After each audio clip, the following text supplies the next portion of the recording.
ഇവിടെ സ്ത്രീകളോട് ഏറെ ഗൗരവത്തോടുകൂടി ഞാൻ ഓർമ്മപ്പെടുത്താൻ ഉദ്ദേശിക്കുന്നത്, സ്ത്രീകളോട് നബി സല്ലല്ലാഹു അലൈഹി വസല്ലം പറഞ്ഞൊരു കാര്യം, ഉൻളുരി ഐന അൻതി മിൻഹു, നിങ്ങളുടെ ഭർത്താവിൻ്റെ കാര്യത്തിൽ നിങ്ങൾ എങ്ങനെയാണ് എന്നൊന്ന് നോക്കണമെന്നാണ്. ഫഇന്നഹു ജന്നതുകി വനാറുകി, നിങ്ങളുടെ സ്വർഗവും നിങ്ങളുടെ നരകവും നിങ്ങളുടെ ഭർത്താവാണ് എന്നാണ്. ഇവിടെ സോഷ്യൽ മീഡിയകൾ വർദ്ധിച്ചു.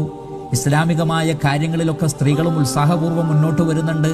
പലരും പലപ്പോഴും സോഷ്യൽ മീഡിയകളിൽ തന്നെയാണ്. പക്ഷേ അവിടെ ശ്രദ്ധിക്കണം, ദീന് പഠിക്കുമ്പോഴും അതിന് ആവേശം കാണിക്കുമ്പോഴും ഖുർആൻ പഠിക്കുമ്പോഴും മറ്റുള്ളവരെ പഠിപ്പിക്കാനൊക്കെ നമ്മൾ ഉത്സാഹം കാണിക്കുമ്പോൾ നമ്മുടെ ഭർത്താവിനോടുള്ള നമ്മുടെ പെരുമാറ്റവും അദ്ദേഹത്തിന് നൽകേണ്ടുന്ന അവകാശങ്ങളുമായി ബന്ധപ്പെട്ട് ഒന്ന് ചിന്തിക്കുന്നത് നല്ലതാണ്. കാരണം നമ്മുടെ നരകത്തെ നിശ്ചയിക്കുന്നതും നമ്മുടെ സ്വർഗത്തെ നിശ്ചയിക്കുന്നതും ഭർത്താവിനോടുള്ള നമ്മുടെ പെരുമാറ്റവും അദ്ദേഹത്തോടുള്ള ബാധ്യതാ നിർവഹണവുമാണ് എന്ന് പ്രവാചകൻ പഠിപ്പിക്കുന്നത് നാം മറന്നുകൂടാ.